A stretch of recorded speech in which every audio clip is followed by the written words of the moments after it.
गाड़ी सिग्नल पर रुकी तो एक जवान लड़की मेरे पास माला बेचने आई। हाथ जोड़कर बोली, भैया माला ले लो, अम्मा बाबूजी के लिए खाना लेना है। मैंने उसे ऊपर से नीचे तक देखा और कहा, मैं तुम्हारी सारी माला दुगने पैसे में खरीद लूँगा, बस कुछ देर के लिए मेरे साथ चलो। वो लड़की मेरे साथ सामने वाली सीट पर बैठ गई। मैंने फटाफट गाड़ी लॉक की और स्पीड में गाड़ी एक सुनसान जगह ले गया। वहां जाकर मैं उसकी इज्जत से खेलने लगा। वो लड़की चीखने लगी, भैया ऐसा पाप मत करो, मुझे छोड़ दो। लेकिन मुझे उस पर कोई दया नहीं आई। जब मन भर गया तो मैंने जेब से पैसे निकाले और उसकी मुट्ठी में थमाकर उसे उसके घर के पास उतार दिया और मैं आगे बढ़ गया। लेकिन वो अपना बैग गाड़ी में ही भूल गई। मैं जब बैग वापस देने गया तो उसके घर में बैठी औरत को देखकर मेरी सांस अटक गई, क्योंकि वो तो मेरी ही। तभी मेरा फोन लगातार बजने लगा। स्क्रीन पर सीमा का नाम चमक रहा था। मेरे माथे पर शिकन आ गई। ये लड़की तो मेरी जिंदगी को जहन्नुम बनाने पर तुली थी। मैंने हाथ में पकड़ी चाय का कप टेबल पर रखा और फोन उठा लिया। दिल कर रहा था इसका नंबर ही ब्लॉक कर दूं, लेकिन मैं जानना चाहता था अब और क्या बाकी है इसके पास कहने को। क्या प्रॉब्लम है तुम्हारी? मैंने फोन उठाते ही चिढ़कर कहा। तुम्हें अच्छे से पता है ना, मैं इस वक्त ऑफिस में होता हूँ, फिर बार बार कॉल क्यों कर रही हो? मेरी सख्त आवाज पर एक पल को चुप्पी छा गई। फिर वो धीरे से बोली, अब तो तुम हर वक्त ही बिजी रहते हो, फिर मैं कब बात करूं? ऐसी भी क्या जरूरी बात है? जल्दी बोलो, मीटिंग में जाना है मुझे। कुछ खास नहीं, बस ये बताना था कि मेरे पास तुम्हारे लिए एक खबर है, इसलिए तुमसे मिलना चाहती थी। उसकी बात सुनकर मैं हल्का सा हंसा। देखो सीमा, मुझे तुमसे मिलने में कोई दिलचस्पी नहीं है और ना ही वक्त है। मेरी बात सुनकर वो खुद को रोक नहीं पाई और फोन पर ही फट पड़ी। तुम तो कहते थे मुझसे बहुत प्यार करते हो, अब ऐसे बात कर रहे हो जैसे मैं कोई गैर हूँ और जबरदस्ती पीछे पड़ी हूँ। उसकी आवाज में दर्द और मायूसी साफ झलक रही थी। मैंने लंबी सांस ली और कहा, देखो सीमा, इसे ही पीछे पड़ना कहते हैं। मैं पहले ही कह चुका हूँ कि अब तुम्हारे साथ कोई रिश्ता नहीं रखना चाहता। मैं अपनी जिंदगी में खुश हूँ और तुम भी अपना दूसरा रास्ता देखो। और जो तुम कहते थे कि बिना मेरे रह नहीं सकते, वो सब झूठ था, धोखा था। तुम जो समझना चाहो समझो, लेकिन अब मुझे आज के बाद फोन मत करना। मैंने कॉल काट दी। उम्मीद थी कि अब वो समझ गई होगी और आगे से परेशान नहीं करेगी। ये सोचकर मुझे दिल में थोड़ी राहत महसूस हुई। मेरी जिंदगी से सीमा का किस्सा हमेशा के लिए खत्म हो चुका था। मेरा नाम अरमान है। मैंने एक अच्छे और अमीर घर में आंखें खोली। मेरे पापा का अपना बिजनेस था। मेरी माँ पढ़ी लिखी थी और कॉलेज में पढ़ाती थी।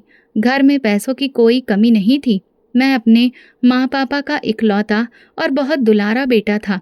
इकलौता होने की वजह से पापा और माँ ने मेरी हर खुशी पूरी की।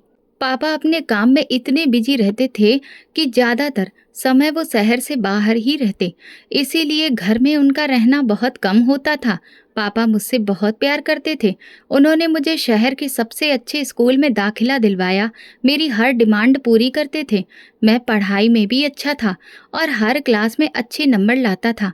ये कहा जा सकता है कि मैं एक सीधा साधा और समझदार बच्चा था।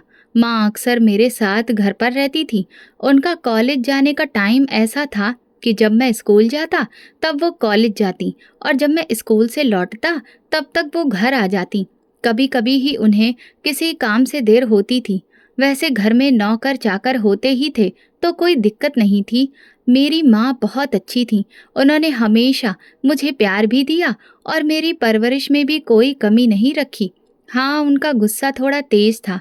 शायद कॉलेज में पढ़ाने की वजह से उन्हें आदत थी सख्ती करने की। फिर भी वो एक जिम्मेदार और समझदार माँ थी।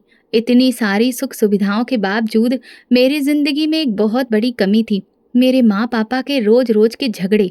इन झगड़ों ने मेरा मानसिक सुकून पूरी तरह से छीन लिया था। मुझे समझ नहीं आता था कि जब सब कुछ था हमारे पास तो फिर ये झगड़े क्यों होते थे। पापा और माँ कभी भी एक दूसरे के साथ खुश नहीं दिखे। ऐसा लगता था जैसे वो किसी मजबूरी में ये रिश्ता निभा रहे हों, और वो मजबूरी शायद मैं था। दोनों ही मुझसे बहुत प्यार करते थे, लेकिन एक दूसरे से जैसे नफरत करते थे, सिर्फ मेरी वजह से। शायद वो साथ रह रहे थे। मैं अक्सर सोचता था कि मेरे पापा और माँ में वो प्यार क्यों नहीं जो बाकी दोस्तों के माँ बाप में होता है। मैं अपने दोस्तों और क्लासमेट्स से सुनता कि उनके माँ पापा साथ में घूमने जाते हैं, शॉपिंग करते हैं, एक दूसरे का ख्याल रखते हैं, जबकि मेरे घर में तो हमेशा लड़ाई होती थी। मेरे माँ पापा तो जैसे एक दूसरे के दुश्मन थे। मैंने बचपन से उन्हें लड़ते झगड़ते ही देखा था। हर झगड़े के बाद मैं सोचता, शायद पापा माँ से शादी नहीं करना चाहते थे, शायद वो किसी और को पसंद करते थे। लेकिन माँ में तो कोई कमी ही नहीं थी। वो खूबसूरत थी, पढ़ी लिखी थी, अच्छे खानदान की थी, फिर भी पापा को वो पसंद नहीं थी। समय के साथ दोनों के झगड़े थोड़े कम हो गए थे। शायद अब वो दोनों थक चुके थे।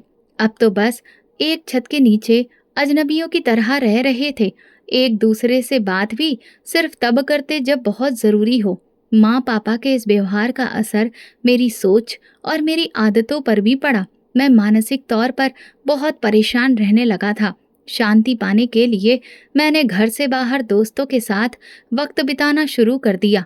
पैसे की कमी तो थी नहीं, इसीलिए बहुत कम उम्र में ही मैं गलत संगत में पड़ गया। दोस्ती, अफेयर, सिगरेट सब शुरू हो गया। मैं कई बार सोचता था, काश हमारे पास इतना पैसा ना होता, लेकिन घर में प्यार और सुकून होता। माँ पापा एक दूसरे को समझते, इज्जत देते, तो शायद मेरी भी जिंदगी सीधी होती। अब मैं थोड़ा बड़ा हो चुका था और मुझे समझ आने लगा था कि पापा घर और माँ से दूर क्यों रहते हैं और इन सब झगड़ों की असली वजह क्या थी। मेरा बाप बहुत ही रंगीन मिजाज और बदचलन इंसान था। मैं तब 10वीं क्लास में था। एक बार अपने दोस्त की बर्थडे पार्टी में एक बड़े से रेस्टोरेंट में गया था, लेकिन वहां पर मैंने जो देखा वो मेरे होश उड़ा देने वाला था। अपने पापा को एक बेहद मॉडर्न लड़की के साथ देखकर मैं दंग रह गया। पापा ने तो बताया था कि वो ऑफिस के ज़रूरी काम से 3 दिन के लिए बाहर जा रहे हैं, लेकिन यहाँ तो वो किसी गैर औरत के साथ मजे कर रहे थे, वो भी होटल में। उस लड़की का पहनावा भी बहुत बेहुदा था। शुक्र था कि मेरे दोस्त मेरे पापा को पहचानते नहीं थे, वरना अगर वो उन्हें इस हाल में देख लेते तो ना जाने मेरे बारे में क्या सोचते। मेरा पूरा मूड खराब हो गया और मैं पार्टी में भी ठीक से शामिल नहीं हो पाया। घर आकर मैंने ये सब मम्मी को बता दिया, लेकिन मम्मी का ठंडा सा रिएक्शन देखकर मैं हैरान रह गया। मम्मी बोली, मुझे सब पता है अरमान, ये सब तो बहुत पहले से चल रहा है। तुम्हारे पापा और मेरे झगड़े की असली वजह भी यही है। आजकल भी तुम्हारे पापा किसी नई औरत पर पैसे और वक्त बर्बाद कर रहे हैं, लेकिन अब मुझे फर्क नहीं पड़ता। पहले बहुत दुख होता था, बहुत गुस्सा आता था, लेकिन अब मैंने हालात से समझौता कर लिया है। इतने सालों में तुम्हारे पापा बदले नहीं तो अब क्या बदलेंगे। अब चिल्लाने का भी कोई मतलब नहीं। मम्मी की बातें सुनकर मैं चुप हो गया। मैं समझ चुका था कि अब पापा की कोई अहमियत मम्मी के दिल में नहीं बची थी, और औरत जब तक मर्द से प्यार करती है तभी तक झगड़ा भी करती है। प्यार खत्म हो जाए तो फिर वो इंसान सिर्फ एक बोझ बन जाता है। इसके बाद मैंने कई बार पापा को अलग अलग औरतों के साथ घूमते देखा। पहले पहल शर्म आती थी, नजरें बचाता था, लेकिन धीरे धीरे मैं उस सब का आदी हो गया। अब पापा को किसी और औरत के साथ देखकर उतना बुरा नहीं लगता था, लेकिन इस सब का असर ये हुआ कि औरतों के लिए इज्जत मेरे दिल से धीरे धीरे खत्म हो गई। समझ नहीं आता था कि ये कैसी औरतें हैं जो थोड़े से पैसों के लिए किसी के बाप जैसे मर्दों के साथ घूमने फिरने को भी गलत नहीं मानती। मैंने कभी इस बारे में पापा से बात नहीं की, लेकिन शायद उन्हें एहसास था कि मैं सब जान चुका हूँ, तभी तो कभी कभी खुद ही सफाई देने लगते थे।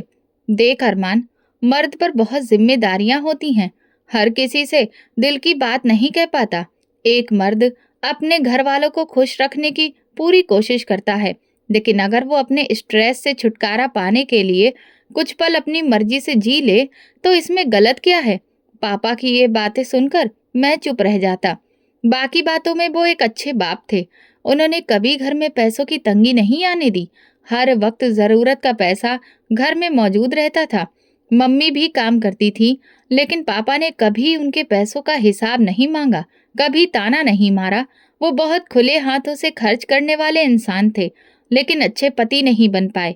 इसमें थोड़ा बहुत कसूर मम्मी का भी था, क्योंकि उनमें सब्र की कमी थी। खैर, अब मम्मी को भी फर्क नहीं पड़ता था, लेकिन इस सब का असर मेरी सोच पर बहुत बुरा पड़ा था। मैंने ठान लिया था कि मैं कभी शादी नहीं करूंगा। समय बीतता गया और मैं बड़ा हो गया।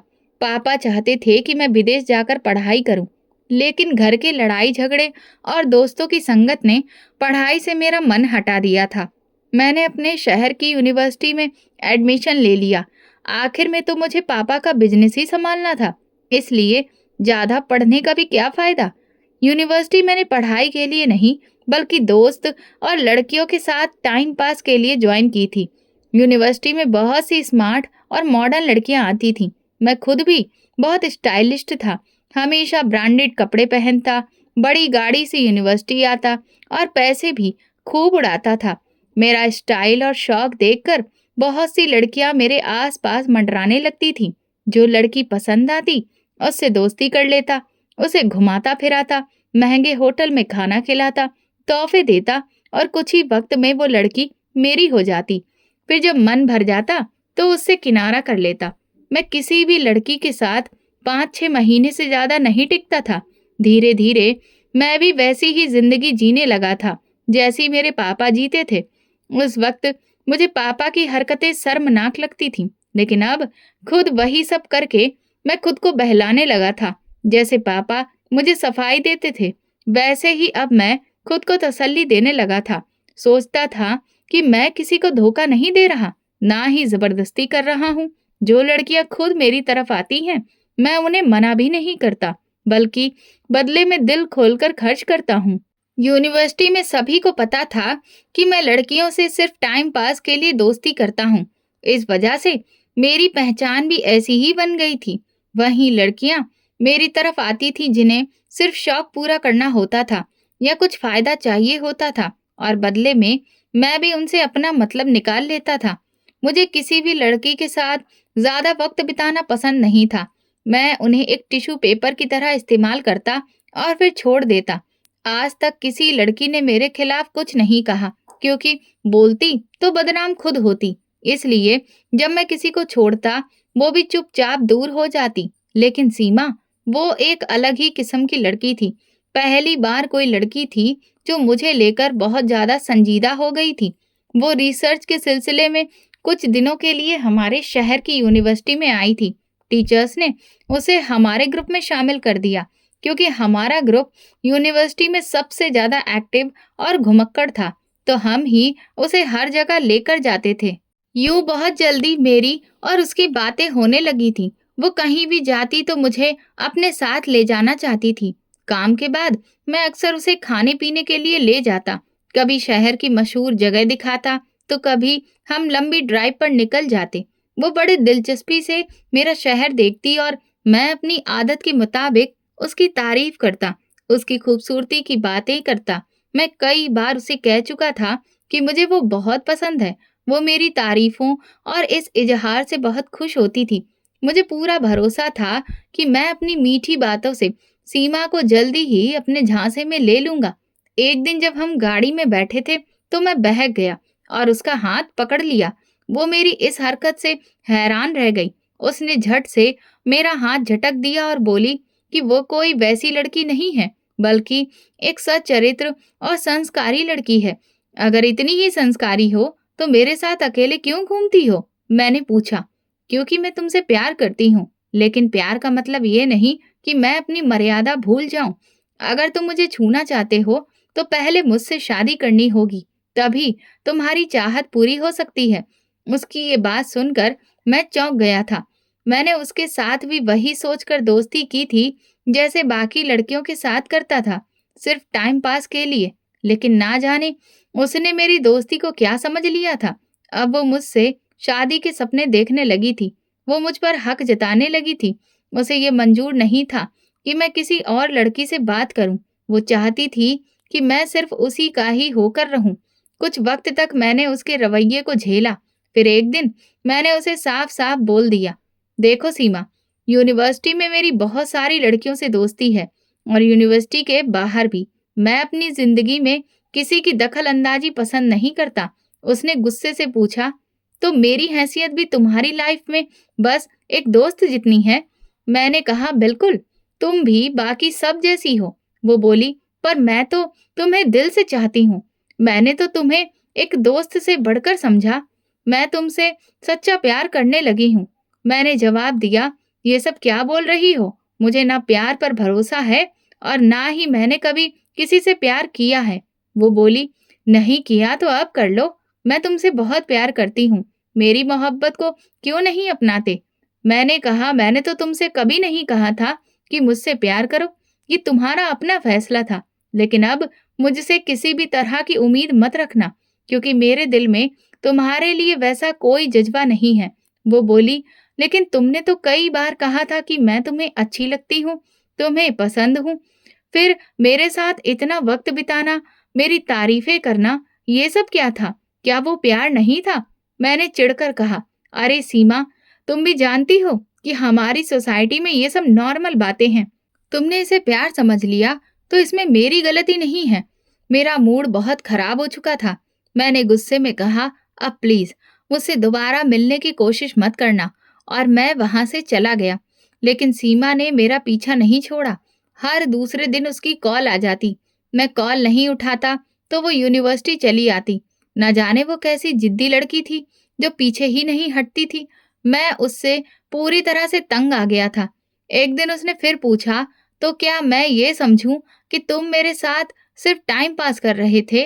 मैंने सख्त लहजे में कहा, जो समझना है समझ लो। मुझे तुम्हारी सोच से कोई फर्क नहीं पड़ता।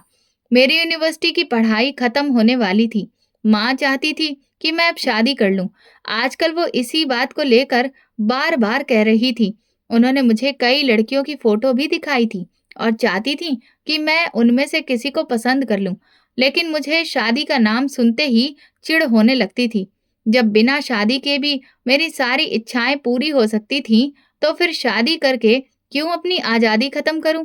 ना मुझे बीवी की पाबंदियां चाहिए थीं और ना ही हर दिन झगड़े करने वाली जिंदगी। मैंने माँ से साफ साफ कह दिया कि मैं कभी शादी नहीं करूंगा। मेरी बात सुनकर वो मुझे हैरानी से देखने लगी और बोली, ये क्या बेकार बात है? शादी तो हर किसी की होती है। तुम क्या दुनिया से अलग हो? और अच्छे जीवन के लिए शादी जरूरी होती है। मैंने कहा, मम्मी, कैसा अच्छा जीवन? शादी के बाद तो चैन सुकून खत्म हो जाता है। मैं बहुत खुश हूँ अपनी आजाद जिंदगी में। मैं आप और पापा की तरह नहीं जीना चाहता। मेरी बात सुनकर माँ थोड़ी देर चुप रही, फिर बोली, बेटा ऐसा मत सोचो। भगवान न करे कि तुम्हारी जिंदगी वैसी हो जैसी हमारी रही। वैसे भी तुम्हारे पापा और मेरे हालात अलग थे। मुझे पूरा भरोसा है कि तुम अपने परिवार को बहुत अच्छे से संभालोगे। माँ की ये बात सुनकर मुझे थोड़ा अफसोस हुआ और मैं नजरें चुराकर वहां से उठ गया। माँ ने न जाने पापा से क्या कहा था कि 2 दिन बाद उन्होंने भी शादी की बात छेड़ दी और शादी के फायदे गिनाने लगे। हैरानी की बात तो ये थी कि पहली बार माँ और पापा किसी एक बात पर एक जैसे सोच रहे थे, जबकि उनकी अपनी शादीशुदा जिंदगी अच्छी नहीं रही थी। फिर भी वो मेरी शादी की फिक्र में लगे थे। पापा चाहते थे कि मैं ऑफिस जाना शुरू करूं और फिर किसी अच्छी लड़की से मेरी शादी करवा दें। मैं चुप रह गया था, क्योंकि अब लग रहा था कि दोनों मुझे बिना शादी के ज्यादा दिन आजाद नहीं रहने देंगे। मम्मी पापा के कॉलेज के सबसे अच्छे दोस्त के बेटे की शादी थी। अंकल दूसरे शहर में रहते थे।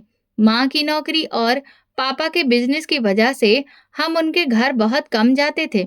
बचपन में मैं एक बार गया था। इस बार माँ चाहती थी कि मैं उनके साथ अंकल के बेटे की शादी में शामिल होने जाऊं।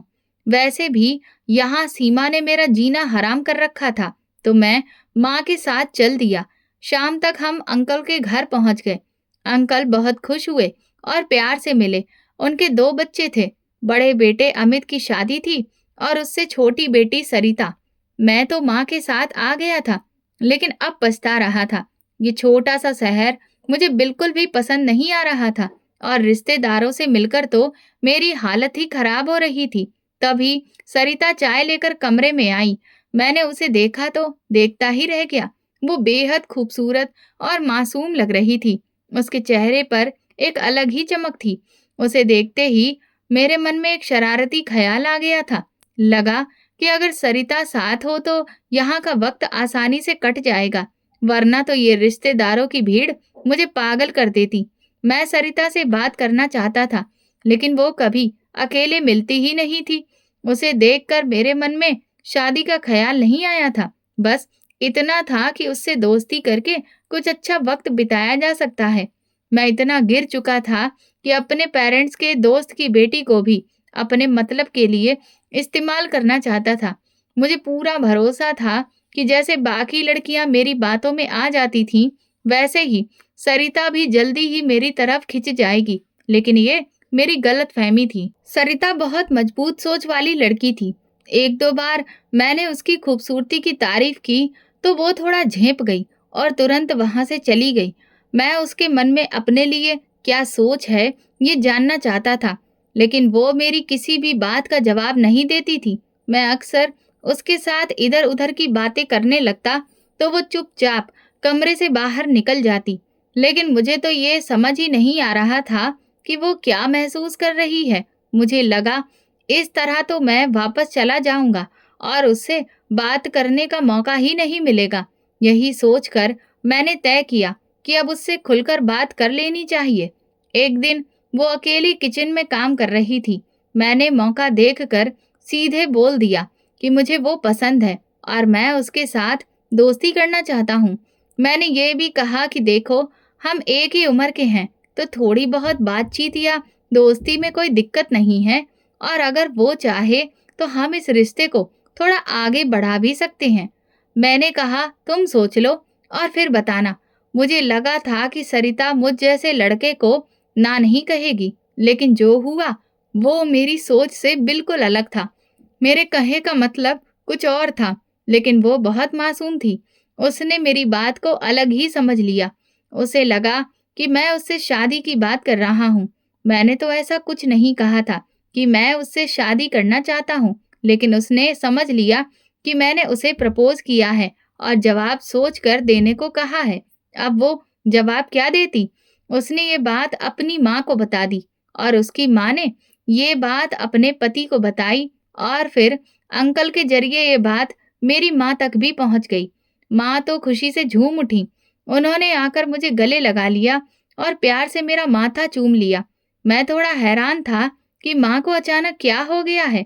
क्या हुआ माँ? आज इतना प्यार क्यों बरस रहा है? अरे, मुझे आज इतनी बड़ी खुशखबरी जो मिली है। सरिता तो मुझे पहले से ही बहुत पसंद थी। मैं तो कब से चाह रही थी कि उसे अपनी बहू बनाऊं, लेकिन तेरी वजह से कुछ कह नहीं रही थी। लेकिन अब तूने खुद उससे शादी करने का फैसला कर लिया, तो मेरी मुराद पूरी हो गई। माँ की बात सुनकर मैं एकदम चुप हो गया। मैंने कब कहा था कि मैं सरिता से शादी करना चाहता हूँ? मैं तो बस कुछ वक्त यहाँ गुजारना चाहता था। फिर वो अपने रास्ते और मैं अपने रास्ते।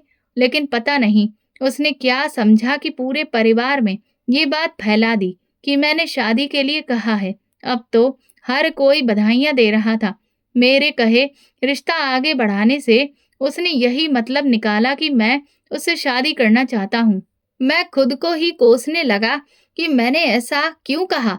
गलती उसकी नहीं थी, मेरी ही थी कि कुछ ही दिनों में खुद पर कंट्रोल नहीं रख पाया और एक खूबसूरत लड़की को देखकर बहक गया। अब कुछ किया भी नहीं जा सकता था। अब पीछे हटने का मतलब पूरे परिवार में बदनाम होना था। माँ तो मुझे एक सीधा साधा और शरीफ लड़का समझती थी। उन्हें क्या पता था कि मैं भी अपने पापा की तरह ही निकला, जो बाहर कुछ और होते हैं और घर में कुछ और। अगर माँ को सच्चाई पता चल जाती तो वो शायद ये सदमा सह नहीं पाती। उनका वो खुश चेहरा देखकर मेरी हिम्मत ही नहीं हुई कि मैं कुछ कह पाता या इस रिश्ते से मना करता।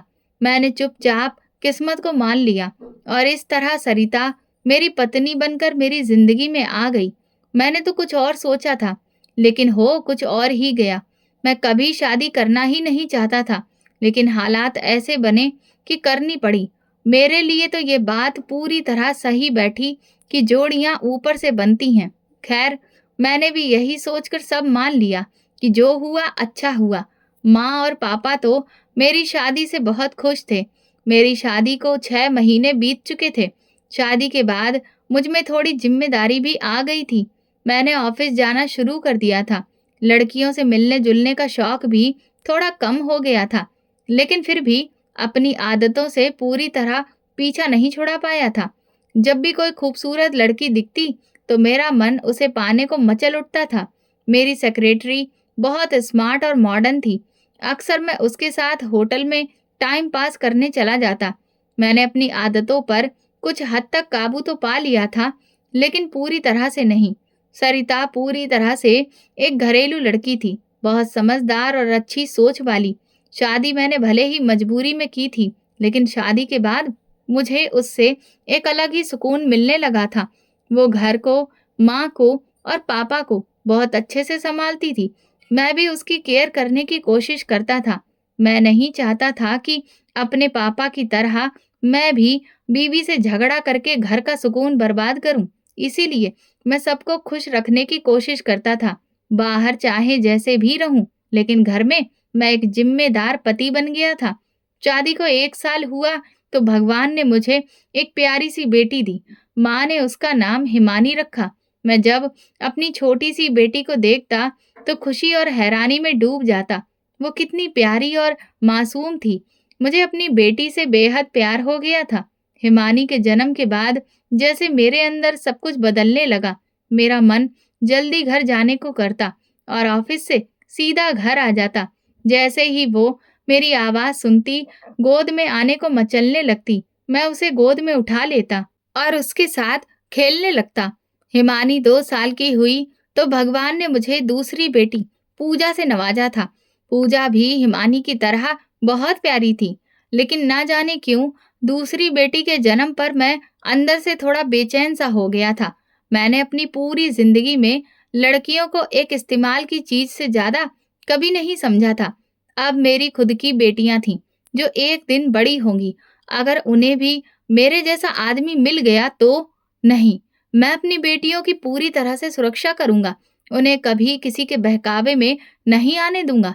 पता नहीं मैं आजकल ऐसा क्यों सोचने लगा था।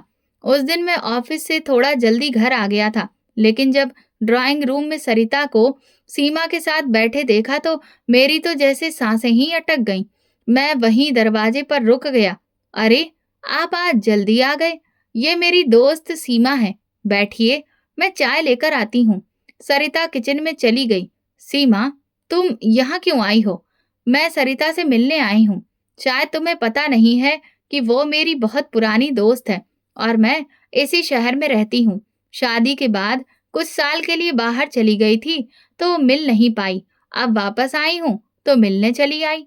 क्या तुम्हें पता था कि सरिता की शादी मुझसे हुई है? हाँ, उसने शादी की फोटोज भेजी थी और मुझे पता चल गया था। तो अब मेरे घर आकर बवाल करने आई हो? मैंने कड़ाई से कहा, मुझे किसी बवाल में कोई दिलचस्पी नहीं है। मैं अपने पति के साथ खुश हूँ और जो कभी तुम्हारे लिए दिल में बेवकूफी से कुछ महसूस किया था, अब उस पर सिर्फ अफसोस है। उस वक्त मैं बहुत छोटी और नासमझ थी, वरना तुम्हारे जैसे आदमी से प्यार कोई पागल ही कर सकता है। जो हरकतें तुम पहले करते रहे हो, उनका बदला तो तुम्हारे कर्म ही देंगे। और अब तो तुम्हारी 2 बेटियां हैं। उम्मीद है अब तो तुम्हें अकल आ गई होगी। सरिता चाय लेकर आ गई थी। मैं कुछ बोले बिना अपने कमरे में चला गया। मुझे सीमा पर बहुत गुस्सा आ रहा था। वो कौन होती है, मेरी बेटियों का नाम लेने वाली? क्या समझती है खुद को? कहीं वो सरिता को मेरे पुराने गिरे हुए कामों के बारे में ना बता दे। बस यही डर सता रहा था। लेकिन शायद उसने कुछ नहीं कहा, क्योंकि उसके जाने के बाद सरिता एकदम सामान्य थी। कुछ समय बाद सीमा अपने पति के पास दुबई लौट गई तो मैंने चैन की सांस ली। समय गुजरता गया। हमारी शादी को अब 5 साल हो चुके थे। इन 5 सालों में सरिता ने मुझे पूरी तरह से अपने प्यार और सेवा से बांध लिया था। घर में नौकर होते हुए भी मेरा हर काम वो खुद करती थी। अगर वो आंखों के सामने ना हो तो मुझे बेचैनी होने लगती थी। नौकरों के हाथ का खाना या चाय मुझे अच्छा नहीं लगता था। बच्चियां अब स्कूल जाने लगी थी और बड़ी हो रही थी। सरिता उन्हें बहुत अच्छे से संभाल रही थी। वो ना सिर्फ पढ़ाई का ध्यान रखती थी, बल्कि पूजा पाठ और अच्छे संस्कार भी सिखा रही थी। सरिता खुद ही उन्हें ड्राइवर के साथ स्कूल छोड़ने और लेने जाती थी। मैंने कहा, तुम्हें खुद जाने की क्या जरूरत है? ड्राइवर है ना, भरोसेमंद है। आजकल की दुनिया पर भरोसा करना बेवकूफी है। मैं अपनी बेटियों को किसी पर नहीं छोड़ सकती। उसके जवाब पर मैं चुप रह गया। शायद वो सही कह रही थी। इसी बीच ऑफिस में एक नई लड़की रीमा नौकरी पर आई थी। बहुत मॉडर्न और चालाक थी। कुछ ही दिनों में उसने मुझे अपने झूठे आकर्षण में फंसा लिया था। अब तो मेरी रातें उसी के साथ बीतती थीं। एक शाम उसे मैं मॉल लेके गया था। उसका हाथ पकड़कर उसे ब्रेसलेट पहना रहा था। तभी मैंने सामने देखा कि सरिता अपनी दोनों बेटियों के साथ खड़ी थी। मेरे तो होश उड़ गए।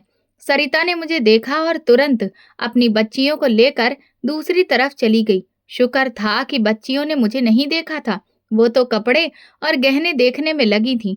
मुझे याद आया कि सरिता कई बार कह चुकी थी कि बच्चियों को शॉपिंग कराने ले चलो, लेकिन मैंने टाल दिया था क्योंकि इन दिनों मैं तो सिर्फ रीमा में उलझा हुआ था। और अब सरिता खुद ही बच्चियों को लेकर मॉल आ गई थी और मुझे देख भी लिया था, लेकिन उसने कोई हंगामा नहीं किया। मैं सीधा रीमा को छोड़कर घर चला आया। सरिता नाराज थी। देखो, रीमा हमारे बिजनेस के लिए जरूरी है। उसकी पहचान बड़ी बड़ी कंपनियों में है। उसी की वजह से हमें एक बड़ा कॉन्ट्रैक्ट मिलने वाला है और इसलिए उसे गिफ्ट देना पड़ा और मॉल ले जाना पड़ा। कौन सा नया कारोबार शुरू कर लिया है आपने? अरे, वही पुराना बिजनेस है। तो फिर इन लड़कियों की जरूरत क्या है? आपकी कंपनी की एक इज्जत है। क्या सोचती हैं आपकी बेटियां अगर उन्होंने आपको उसके साथ देख लिया होता? उसकी बात पर मैंने हामी भर दी। तुम सही कह रही हो। अब आगे से मैं उससे कोई फायदा नहीं लूंगा। उसका ट्रांसफर करवा दूंगा। किसी तरह मैंने सरिता को मना लिया था। पता नहीं वो मानी या नहीं, लेकिन उसने कुछ नहीं कहा। अब मुझे बहुत संभल कर चलना होगा। मैंने मन ही मन ठान लिया था। एक दिन ऑफिस से लौटा तो हिमानी सोफे पर बैठी किताब पढ़ रही थी। मैं भी उसके पास बैठ गया। उसने मुझे देखकर पूछा, पापा, ये बदचलन क्या होता है? मैं चौंक गया। क्यों पूछ रही हो? इस किताब में लिखा है कि भगवान ऐसे लोगों को सबसे खराब जगह भेजते हैं और माफ नहीं करते। ये लोग कौन होते हैं पापा? उसकी बात सुनकर मेरे अंदर जैसे कुछ टूट गया। मैं बस उसे देखता रह गया। पापा, अच्छा छोड़ो ये किताब, मेरा बैग रख दो और आप एक गिलास पानी ला दो। ठीक है पापा। वो पानी लेने चली गई। रात को मैंने सरिता से गुस्से में पूछा, ये तुम हिमानी को कैसी किताबें देती हो? वो अभी बहुत छोटी है। वो अभी 10 साल की है और यही उम्र होती है अच्छे बुरे की समझ सिखाने की। अगर बचपन में सही परवरिश ना हो तो बड़े होकर आदमी खुद को नहीं सुधार पाता। उसने मेरी आंखों में सीधे देखकर कहा तो मैंने नजरें फेर ली। क्या कहना चाहती हो तुम? कुछ नहीं। वो अपना तकिया ठीक करने लगी। मतलब तुम मुझे इशारे में बच्चलन कहना चाहती हो? मैंने ऐसा कुछ भी नहीं कहा है। उसने हैरानी से मेरी आंखों में देखा। आप ऐसी बातें क्यों सोच रहे हैं? मैं चुप हो गया। सच तो ये था कि सरिता ने कुछ भी ऐसा नहीं कहा था, लेकिन मेरा ही दिल गुनहगार था। इसीलिए मैं खुद को ही कटघरे में खड़ा कर रहा था। सच तो ये था कि सरिता बहुत ही समझदार लड़की थी। अगर उसे मुझ पर कभी कोई शक हुआ भी था, तो उसने कभी इस बात को लेकर मुझसे झगड़ा नहीं किया। शादी के शुरुआती दिनों में जब दोस्तों और रिश्तेदारों के यहाँ दावतें होती थीं, तो बहुत से लोग हंसी मजाक में सरिता से कहते थे कि अरमान को अच्छे से काबू में रखिएगा। भाभी, ये तो बड़ा चालाक है, हर बंधन तोड़ने में माहिर है। फिर सीमा ने भी कुछ ना कुछ तो बताया ही होगा। मैं अक्सर रात को देर से घर आता था। सरिता को मेरे बारे में थोड़ी बहुत समझ तो हो ही गई थी। आखिर इतने सालों से वो मेरे साथ थी, लेकिन उसने कभी कोई शिकायत नहीं की, कोई बहस नहीं की। पता नहीं मैं ये सब क्यों सोच रहा था। मैं बिस्तर पर लेट गया और आंखें बंद कर लीं। नींद तो जैसे मेरी आंखों से मीलों दूर थी। हिमानी की बात ने मुझे आज अंदर तक हिला दिया था। मैंने तो कभी इस बारे में नहीं सोचा था कि सही और गलत का हिसाब भी कहीं होगा। न जाने मेरा अंजाम क्या होगा। और अगर किसी दिन मेरी बेटियों को मेरे जैसा आदमी मिल गया तो? नहीं, भगवान ऐसा ना करे। मेरी बेटियां तो बहुत मासूम हैं, उनका कोई कसूर नहीं है। ये सब सोचते सोचते मेरी आंख लग गई। बच्चियों के स्कूल की छुट्टियां थीं। सरिता उन्हें लेकर मायके चली गई थी। मैं बहुत अकेलापन महसूस कर रहा था। रीमा भी नौकरी छोड़ चुकी थी। उसे किसी बड़ी कंपनी में बेहतर काम मिल गया था। सरिता की बात मानकर ही मैंने उसे जाने दिया था। मैं ऑफिस से घर लौट रहा था। सिग्नल पर गाड़ी रोकी तो एक खूबसूरत करीब 15 साल की लड़की मेरे पास आई और बोली, साहब एक माला ले लो, माँ बाप के लिए खाना लेना है। मैंने तुरंत कहा कि मैं तुम्हारी सारी मालाएं खरीद लूंगा और 3 गुना पैसे दूंगा। बस कुछ देर के लिए मेरे साथ गाड़ी में बैठ जाओ। वो फौरन आकर बैठ गई। मैंने जल्दी से गाड़ी लॉक कर दी और चलाने लगा, लेकिन वो घबराई नहीं। उसने माला पकड़ी और जोर से कुछ मंत्र पढ़ने लगी, फिर अपना सिर डैशबोर्ड पर रख दिया। कुछ देर बाद जब उसने सिर उठाया तो मेरी जान जैसे निकल गई। मेरे सामने गाड़ी में हिमानी बैठी थी, मेरी अपनी बेटी हिमानी। मैंने झटके से ब्रेक लगाया। मैं पूरी तरह सदमे में था। हिमानी, तुम यहाँ क्या कर रही हो? कुछ नहीं पापा, आप मुझे कहीं ले जाना चाहते थे ना? चलिए, देर हो रही है। क्या हुआ? गाड़ी क्यों नहीं चला रहे? चुप हो जाओ हिमानी, भगवान के लिए चुप हो जाओ। मैंने आंखें बंद कर ली और अपने कानों पर हाथ रख लिए। मेरे आसपास ऐसा लग रहा था जैसे बहुत लोग चिल्ला रहे हों, मुझे गालियां दे रहे हों, पत्थर मार रहे हों। हर पत्थर पर मेरे शरीर में तेज दर्द उठता था।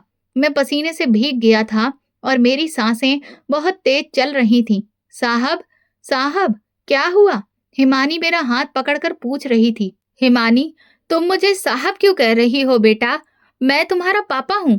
मैंने गुस्से में उसकी तरफ देखा और देखा कि सामने वही माला बेचने वाली लड़की बैठी है। वो हैरानी से मुझे देख रही थी और मुस्कुरा रही थी। क्या हुआ साहब, तबीयत ठीक है? वो बड़े ध्यान से पूछ रही थी, लेकिन उसकी आंखों में कुछ अलग चमक थी। हाँ, मैं ठीक हूँ। चलो, नहीं, कहीं नहीं जाना। मैंने गाड़ी का दरवाजा खोल दिया। रात हो गई है, अब तुम अपने घर जाओ। वो बिना कुछ बोले उतर गई। ये लो पैसे। मैंने पर्स से कई नोट निकालकर उसकी तरफ बढ़ा दिए। नहीं साहब, मुझे इतने पैसे नहीं चाहिए। ये माला रखिए और इसे रोज सुबह शाम जपा कीजिए। उसने माला मेरी तरफ बढ़ाई। भगवान से अपने किए की माफी मांग लीजिए, वरना बहुत पछताओगे। अभी भी समय है। वो मेरे हाथ में रखे नोटों में से 100 रुपए का एक नोट निकाल कर ले गई। शायद उसकी माला की कीमत उतनी ही थी। फिर वो अंधेरे में गायब हो गई। अगर उसे पैसों की जरूरत नहीं थी तो वो गाड़ी में बैठी ही क्यों थी? पता नहीं कैसे मैं गाड़ी चलाकर घर तक पहुंचा था। फिर सीधे मंदिर के सामने जाकर माथा टेक दिया। मैं फूट फूट कर रोने लगा। अपने सारे पापों के लिए भगवान से माफी मांगता रहा। काफी देर तक रोने के बाद जब माथा उठाया तो मन बहुत हल्का महसूस हो रहा था। एक अजीब सी शांति थी। उस दिन के बाद से मैंने खुद को पूरी तरह बदल लिया था, या यूं कहें कि अब मेरे मन में बुराई के लिए कोई जगह ही नहीं बची थी। अपने बीते हुए समय से अब मुझे घिन आती थी। मैं रोज पूजा पाठ करने लगा था और वो माला, वो तो अब हर वक्त मेरे हाथ में रहती थी। जब सरिता वापस आई तो मेरी बदली हुई हालत देखकर हैरान रह गई। आपको क्या हो गया है? उसने हैरानी से पूछा। मैं उसे क्या बताता? मेरी जिंदगी पूरी तरह बदल चुकी थी। अब मैंने अपना जीवन भगवान की मर्जी और उसके रास्ते पर चलकर जीना शुरू कर दिया था और मेरे दिल की बेचैनी बिल्कुल खत्म हो चुकी थी। मैं कई बार रात को उसी रास्ते से होकर गुजरा जहां मुझे वो लड़की मिली थी, लेकिन वो माला बेचने वाली लड़की फिर कभी नहीं दिखी। ये वीडियो केवल मनोरंजन के उद्देश्य से बनाया गया है। सभी पात्र काल्पनिक हैं। वास्तविक व्यक्तियों, जीवित या मृत घटनाओं से कोई समानता विशुद्ध रूप से संयोग है। किसी भी व्यक्ति, धर्म या जाति को ठेस पहुंचाने की मंशा नहीं है। तो दोस्तों, अगर आपको हमारी कहानी पसंद आई हो तो कमेंट करके जरूर बताएं। वीडियो को लाइक करें और ज़्यादा से ज़्यादा शेयर करें। अगर आप चैनल पर नए हैं तो सब्सक्राइब जरूर करें और नोटिफिकेशन बेल दबाएं ताकि अगली अपडेट सबसे पहले आपको मिले। धन्यवाद।